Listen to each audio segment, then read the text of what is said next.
Assalamualaikum warahmatullahi wabarakatuh. Alhamdulillahirabbil alamin wa bihi nasta'in ala umurid dunya waddin wassalatu wassalamu ala rasulihil amin wa ala alihi wa ashabihi wattabi'in. Amma ba'du. Apa khabar para pendengar yang dirahmati Allah sekalian? Semoga pagi ini pagi yang ceria.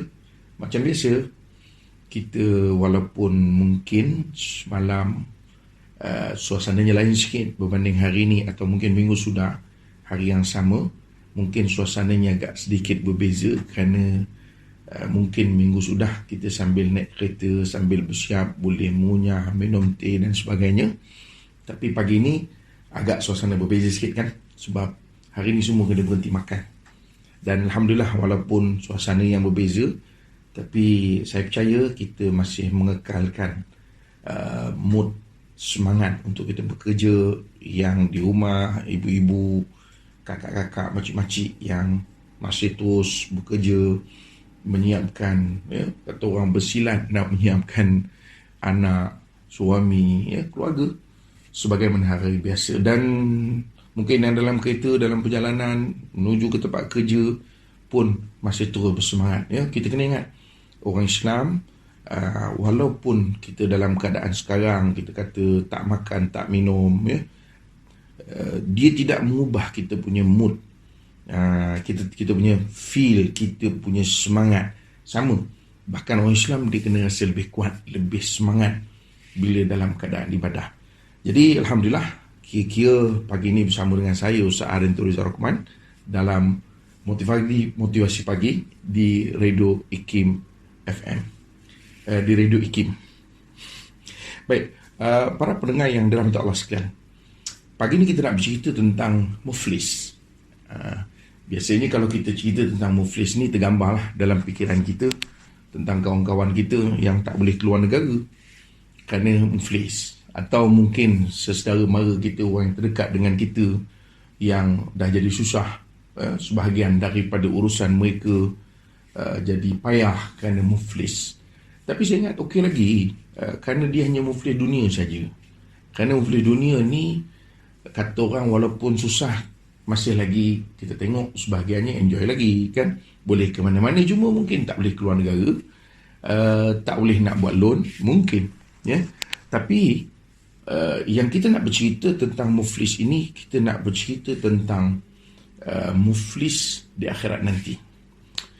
Para pendengar dalam Allah sekalian, saya percaya sekarang ini masing-masing dengan mood untuk buat kebaikan sebanyak-banyaknya, beramal. Ada yang pagi-pagi ni dah fikir dah malam nanti kita nak buat apa, nak solat sunat berapa banyak, nak baca Quran hari ni berapa banyak. Bagus, ini satu mood yang bagus, dan mudah-mudahan ni bukan sekarang saja, bukan 30 hari ini saja, dia akan berterusan insya-Allah. Mudah-mudahan, Allahumma amin. Baik, para pendengar sekalian, bila kita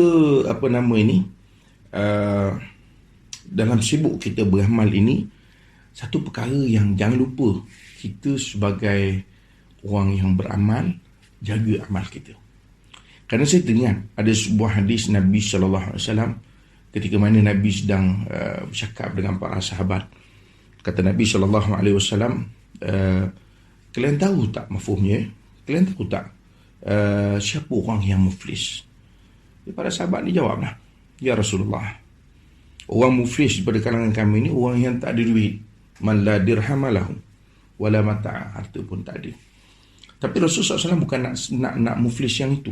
Bila Nabi SAW tanya, kata Nabi SAW, innal muflisa min ummati ya'ti yawmal qiyamati bis salati was siyami was zakati wa ya'ti qad syadama hadha wa qadhafa hadha wa akala mala hadha wa safaka dama hadha wa daraba hadha fayuqda hadha min hasanatihi wa hadha min hasanatihi fa in faniyat hasanatuhu qabla an yuqdiya ma alaihi ukhidha min khatayahum faturihat alaihi thumma turiha finnar. Nabi SAW sebut tentang satu kelompok yang nanti datang di akhirat besok dalam keadaan bagus dia orang ni beramal. Ya, banyak amalan dia macam yang kita buat lah dalam bulan-bulan yang mulia ini. Ya, lebih-lebih lagi kita bulan Ramadan, orang beramal pagi, petang, siang, malam. Sunatnya dengan wajibnya dah pastilah. Yang sunat pun buat, yang tak biasa buat yang sunat pun buat. Tapi yang kita risau para pendengar sekalian ialah bila Nabi pesan kepada kita, nanti akan ada orang yang datang dari kiamat dalam keadaan muflis, dalam keadaan seolah-olah dia tak ada bawa apa-apa amalan semasa hidup dia. Sedangkan orang ini, kata Nabi SAW, datang dengan amalan yang banyak. Kata Nabi SAW, datang dengan solatnya, insyaAllah, ya. Solat tarawih buat, solat witir buat, solat duha buat, solat fardu tak usah kira dah, memang buat. Qiyamul lail lagi, ya. Awal-awal Ramadan lagi orang dah qiyamul lail. Walaupun Nabi SAW begitu menekankan pada 10 yang terakhir, tapi kita awal-awal ni kita dah bukan main lagi, bersungguh kita buat amalan itu ini. Bagus, Alhamdulillah. Cumanya para pendengar sekalian, orang ini datang dengan solatnya, dengan puasanya. Ini memang masa orang berpuasa ni memang semua orang puasa lah, itu pasti dah. Tapi orang ini datang dengan puasanya, dengan solatnya, dengan zakatnya, kata Nabi SAW. Artinya dengan ibadah yang banyak. Tetapi kata Rasul SAW, dia datang kepada Allah Subhanahu Wa Taala di hari kiamat besok dalam keadaan dia maki orang sana, dia maki orang sini, dia kata orang sana, kata orang sini. Pada masa yang sama dia menuduh orang sana, tuduh orang sini, lontar tomahan sana, tomahan sini, orang ni kena tomah orang tu. Semua daripada dia, daripada mulut dia ke, daripada tangan dia ke. Sekarang tangan pun boleh buat kerja, bukan mulut je. Dulu memanglah, kan, mulut yang buat kerja. Sekarang tak, tangan buat kerja, mulut diam je, relax, senyum je, senyum. Dalam senyum, tangan buat kerja. Dia mengatakan orang, dia mengata orang, tohmah orang, memalukan orang. Begitu juga, pada masa yang sama datang kepada Nabi, kepada Allah Ta'ala ketika itu dengan makan harta orang lain. Hutang tak bayar, orang ni dia berhutang, orang tu dia berhutang, ini tak bayar, sana tak bayar, sini tak bayar. Ini maka harta orang tu, belum lagi makan harta secara haram pula. Ambil harta orang tanpa kebenaran, tanpa izin, guna pakai harta orang tanpa izin.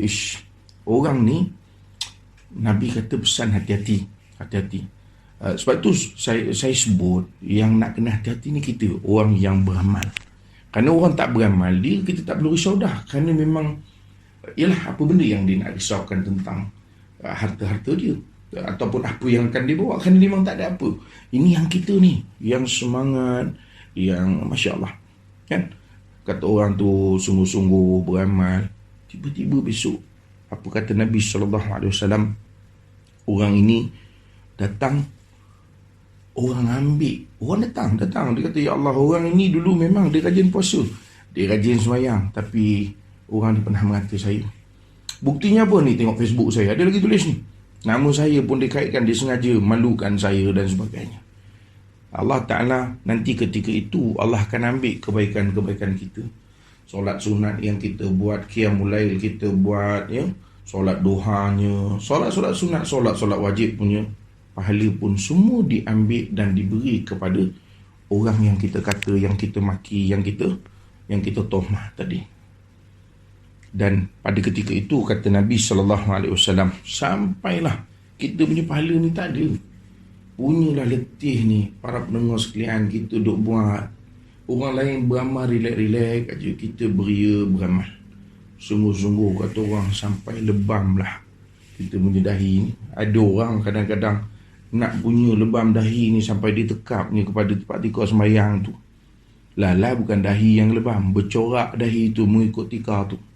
Dan nak ceritanya bersungguh kita nak dapatkan satu kedudukan di sisi Allah Ta'ala. Tapi ialah, ini kadang-kadang kita tak perasan. Sebab tu saya mengajak para penonton, kita jangan jadi orang yang muflis di akhirat. Kenapa? Kata Nabi SAW, orang ini setelah diambil dia punya kebaikan sampai dah tak ada kebaikan dah. Walaupun puasa dia buat banyak, walaupun mungkin sedekahnya, zakat yang dikeluarkan, tiba-tiba ketika itu orang punya dosa dipikul pula. Allahu Akbar. Macam mana gaya tu? Dosa orang kita pikul, sedangkan dosa ni Allah sebut dah, la taziru wa la taziru wasiratun wizra ukhra. Dosa tak boleh pindah milik. Kalau engkau yang buat, kau tanggung. Kalau engkau buat, tak ada siapa yang boleh nak pikul dosa. Tapi pada akhirat besok, Allah, Nabi SAW sebut, Allah akan ambil dosa orang itu pikul pada kita. Letih kita puasa sakan, bukan main. Kita buat sunat-sunat puasa, bangun sahur, tunggu imsak betul-betul. 10 minit tu tak makan apa dah, kerana nak dapatkan sunat-sunatnya. Tapi pada masa yang sama, kita buat perkara yang dilarang. Yang kita sebut tadi, maki orang, tohmah orang, kata orang, nyakitkan orang. Cara mulutnya dalam Facebook, dalam media sosial, macam-macam lah. Kata Nabi SAW, orang ini akhirnya akan pikul dosa orang yang dituduh tadi. Orang tu datang pada kita, ambil pikul dosa aku. Sampailah tahap, kata Nabi SAW, dia dipikulkan dosa. Sampai tahap akhirnya, dia pula dicempak dalam neraka. Wal'iyazubillah. Para pendengar sekalian, ini satu perkara yang kita hari ini, Alhamdulillah, dengan mood semangat beramal, terus beramal. Jangan hilang semangat, tapi pada masa sama kita jaga amal kita, okey? So, kita jumpa lagi pada episod yang akan datang. Apapun, saya ucapkan selamat beramal dan menjaga amal. Assalamualaikum warahmatullahi wabarakatuh.